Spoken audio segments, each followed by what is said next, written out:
किसान भाइयों नमस्कार। बहुत सारे हमारे किसान भाई हैं जो खेती करते हैं मशरूम की, विशेषकर बटन मशरूम की। और मशरूम में अगर हम देखते हैं तो हमें जो कंपोस्ट है वो तो हम ज़्यादातर बाहर से ही खरीदते हैं, लेकिन क्योंकि पास्चुराइजेशन की व्यवस्था सब जगह होती नहीं है। लेकिन बहुत सारे किसान भाई हैं जो केसिंग के बारे में उनको ज़्यादा जानकारी नहीं रहती है, और विशेषकर बटन मशरूम में केसिंग बहुत इम्पॉर्टेंट होती है। और केशिंग क्यों की जाती है? क्योंकि मशरूम के बारे में अगर और गहराई में जाएं तो जो माइसीलियम है वो क्या है, vegetative part of the mushroom है। वेजिटेटिव ग्रोथ, जैसे आप देखते हैं सेब के पौधे में वेजिटेटिव ग्रोथ होती है, लेकिन हम वेजिटेटिव ग्रोथ के लिए तो खेती करते नहीं हैं। हम खेती करते हैं किस लिए? हम खेती करते हैं फल के लिए।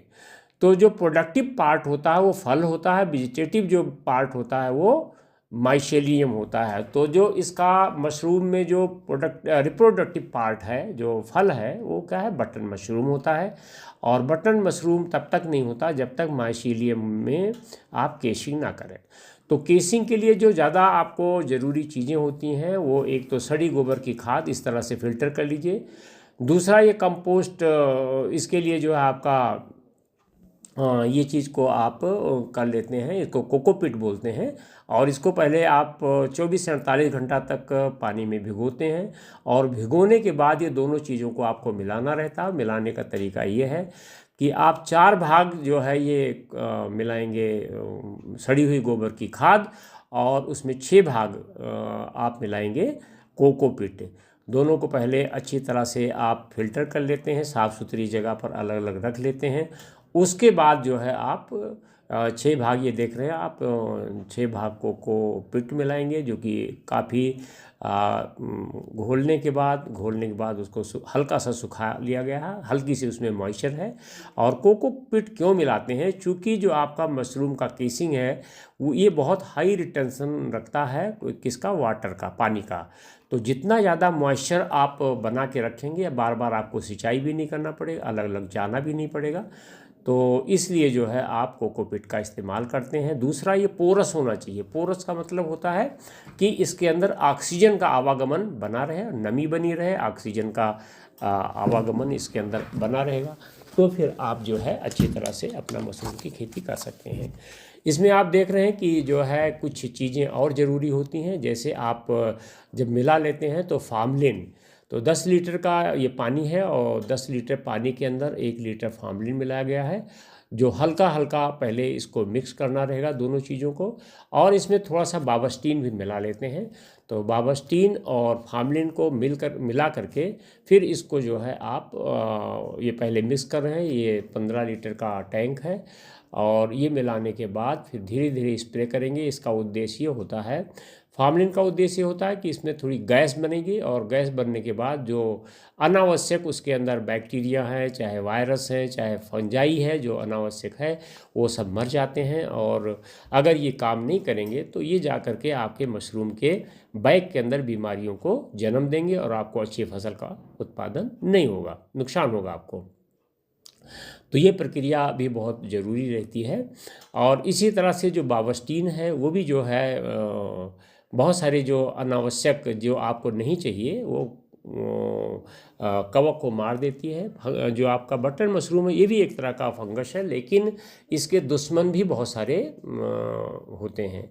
अभी देखो, दोनों चीज़ को मिलाने के बाद ये जो बावस्टीन का और बावस्टीन के साथ जो फार्मलिन मिला है, इसके घोल को हल्का हल्का हम स्प्रे कर रहे हैं। और स्प्रे के साथ साथ हम इसको मिक्स करते जा रहे हैं, ताकि एक समान मात्रा में आपस में चीज़ें मिल जाए, और जो भी हमारा केसिंग का मटेरियल बन रहा है वो पूरा का पूरा जो है आपस में सबको हर जगह ये चीज़ पहुंच जाए।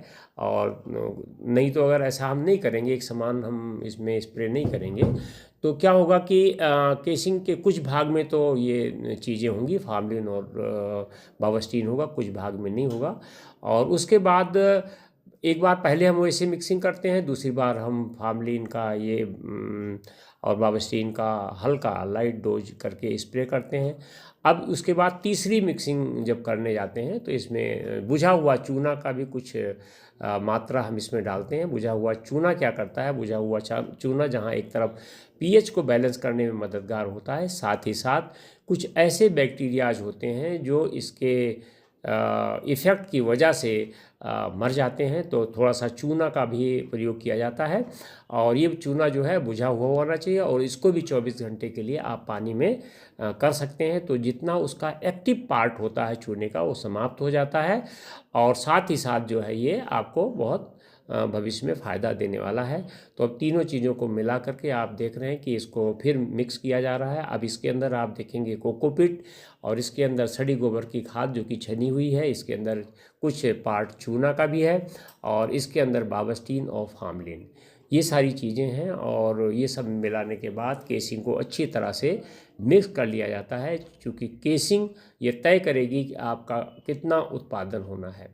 उसके बाद जब इसका फाइनल राउंड आता है मिलाने के टाइम में, तो उसमें जो है काफ़ी अच्छी मात्रा में जो है ये अपना फार्मलिन स्प्रे करते हैं। और फार्मलिन स्प्रे करने के बाद फिर इसको बंद भी करना रहता है, ताकि फार्मलिन से गैस बनती है और वो गैस क्या करती है कि जहाँ तक अच्छी तरह अगर कहीं थोड़ा रह गया है, नहीं मिल पाया है, तो वहाँ पर भी ये जो है गैस उसके अंदर चली जाएगी। तो आप देख रहे हैं कि अच्छी तरह से इसमें मिलाते भी जा रहे हैं और फार्मलिन का स्प्रे भी करते जा रहे हैं, ताकि ये जो केसिंग है केसिंग के पूरे पूरे भाग में ये अच्छी तरह से मिल सके।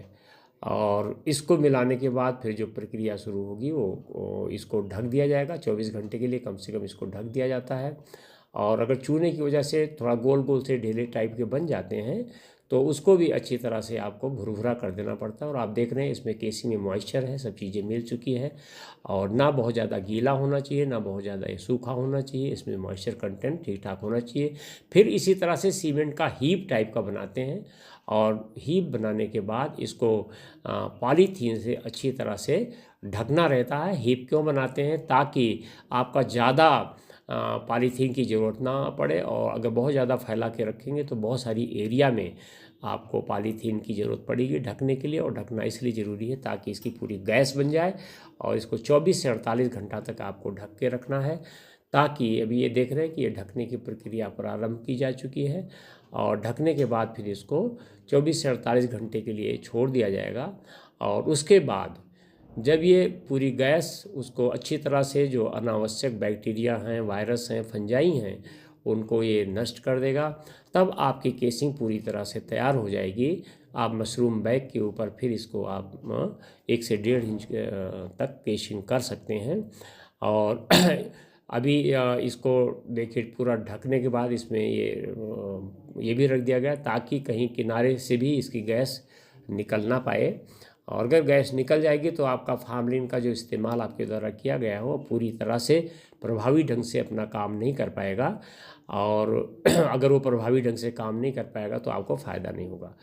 अब 24 से 48 घंटा लगभग हो चुका है, तो ये आपके जो बैग हैं, ये बैग पहले से जो है तैयार है। इसके अंदर ऑलरेडी स्पान हो चुका है, इसमें माइसेलियम भी काफ़ी हद तक रन हो चुका है, लेकिन ये शिफ्ट हो जाता है। तो शिफ्ट को आपको थोड़ा सा सॉफ्ट बनाने के लिए इस तरह से थोड़ा सा हल्के हाथों से पिटाई करके बैग को अच्छी तरह से सेट करना रहता है। और सेट करने के बाद इसको बराबर करना रहता है।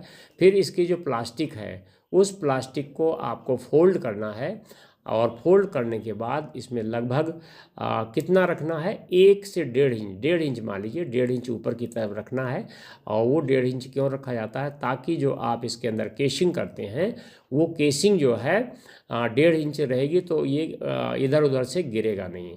और इसको बहुत प्रेस भी नहीं करना रहता है, और प्रेस अगर करते हैं तो एरेशन, हवा का आवागमन में दिक्कत आती है।